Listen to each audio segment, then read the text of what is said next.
Joel chapter 2. An army of locusts. Blow the trumpet in Zion. Sound the alarms in my holy hill. Let all who live in the land tremble, for the day of the Lord is coming. It is close at hand, a day of darkness and gloom, a day of clouds and blackness, like dawn spreading across the mountains. A large and mighty army comes, such as never was in ancient times, nor ever will be in ages to come.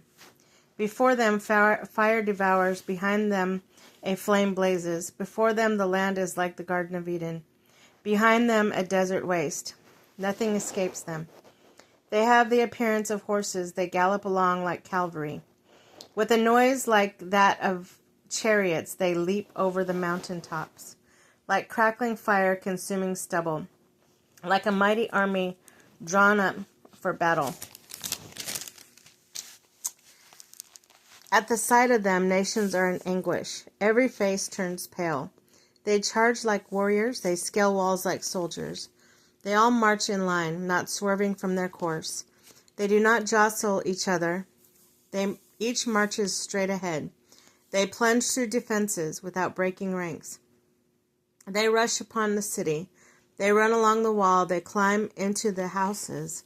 Like thieves, they enter through the window. Before them the earth shakes, the heavens tremble. The sun and moon are darkened, and the stars no longer shine. The Lord thunders at the head of his army. His forces are beyond number, and mighty is the army that obeys his command.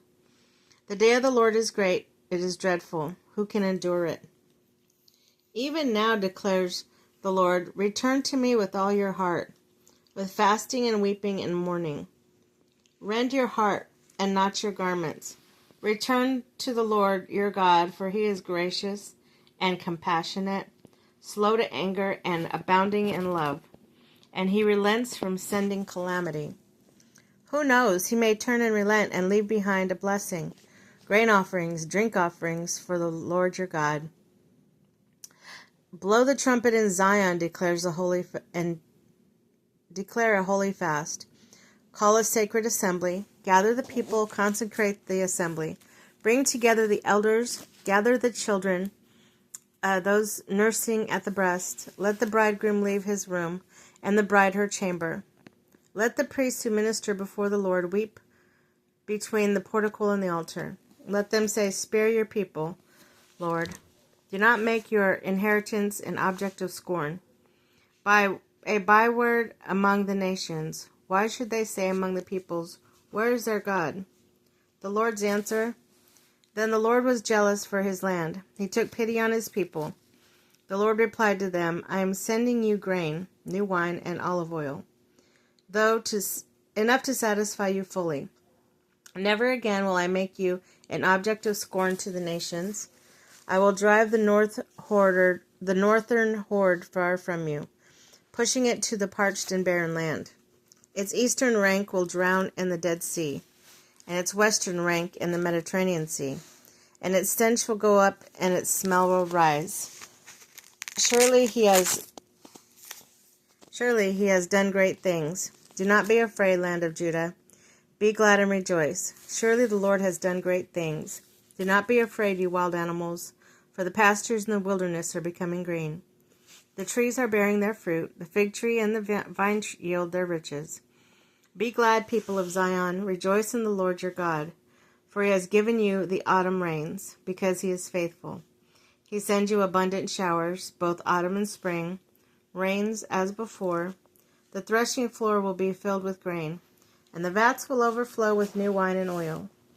I will repay you for the years the locusts have eaten, the great locust and the young locust, the other locust and the locust swarm, my great army that I sent among you. You will have plenty to eat until you are full, and you will praise the name of the Lord your God, who has worked wonders for you.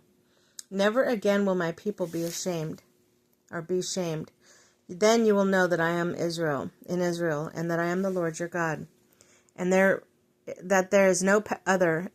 Never again will my people be shamed. On the day of the Lord and afterward, I will pour out my spirit on all people. Your sons and daughters will prophesy. Your old men will dream dreams. Your young men will see visions.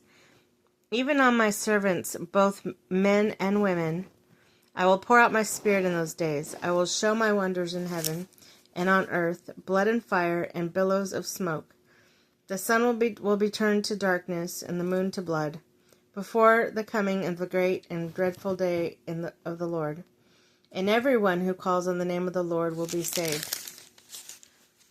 For on Mount Zion and in Jerusalem there will be a deliverance, as the Lord has said, even among the survivors whom the Lord calls.